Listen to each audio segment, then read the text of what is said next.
Bharatiya Janata party ने road समाज के दो नेताओं को टिकट दी, 90 में से दो।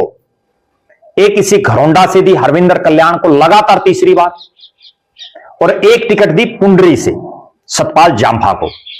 दोनों चुनाव जीत गए। जबकि कांग्रेस पार्टी ने 90 में से केवल एक टिकट दी, सुल्तान सिंह जड़ोला को पुंडरी से। और चूंकि वो पहले चुनाव जीत चुके थे, ये चुनाव वो हार गए।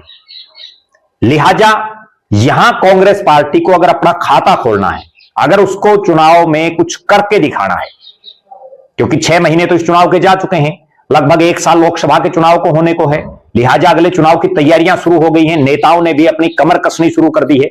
उस लिहाज से पार्टी को यह सोचना पड़ेगा कि यहां ना तो पैराशूट से उतरा हुआ कोई कैंडिडेट यहां कामयाब है। यहां इस बार पार्टी को जातीय समीकरण, भौगोलिक समीकरण, इलाके के समीकरण, उन सब को ध्यान में रख के और किसी नए चेहरे पर दांव लगाना होगा।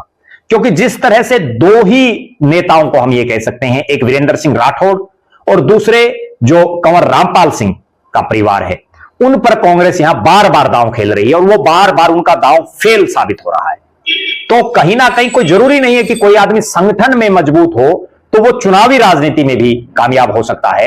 ये कांग्रेस के शीर्ष नेतृत्व को, पार्टी के आला कमान को इस पर बड़ी गहनता से विचार करना होगा और इस पर बड़ी सोच समझ करके निर्णय लेना होगा कि जो नेता बार बार हार रहे हैं, आप उनकी बजाय किसी नए पर दांव खेलिए। और पीछे भी कांग्रेस ने एक ऐलान किया था, जब उनका जयपुर में एक महाधिवेशन हुआ था, तो उसमें उन्होंने बाकायदा यह कहा था कि जो प्रत्याशी बार बार हार रहे हैं उनको हम टिकट नहीं देंगे। उसके बावजूद ऐसी क्या आन पड़ी कि जो वीरेंद्र सिंह राठौड़ हार की हैट्रिक बना चुके हैं, उनको चौथी बार फिर मैदान में उतार दिया। हालांकि मुझे यह कहने में भी कोई संकोच नहीं, और मैं ये चीज मानता भी हूं कि अगर वीरेंद्र सिंह राठौड़ को करनाल से लोकसभा का चुनाव लड़ाया जाता दिव्यांशु बुधिराजा के बजाय, तो वो इस विधानसभा चुनाव में जो उनकी हार हुई है, हो सकता वो ना होती। क्योंकि अगर वो लोकसभा का चुनाव लड़ते तो एक बड़े नेता के तौर पर इलाके में माने जाते और उसका उनको सीधा सीधा फायदा, भले ही वो खट्टर साहब के मुकाबले चुनाव हार जाते, लेकिन उसका उनको सीधा सीधा फायदा घरौंडा की विधानसभा सीट पर होता।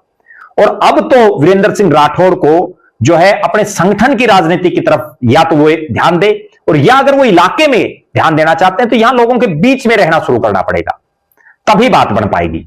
बहरहाल आपका क्या मानना है? आप क्या मानते हैं किस घरौंडा विधानसभा क्षेत्र में कांग्रेस पार्टी किस प्रत्याशी पर दांव लगाए जिससे उसकी जीत का खाता खुल सके?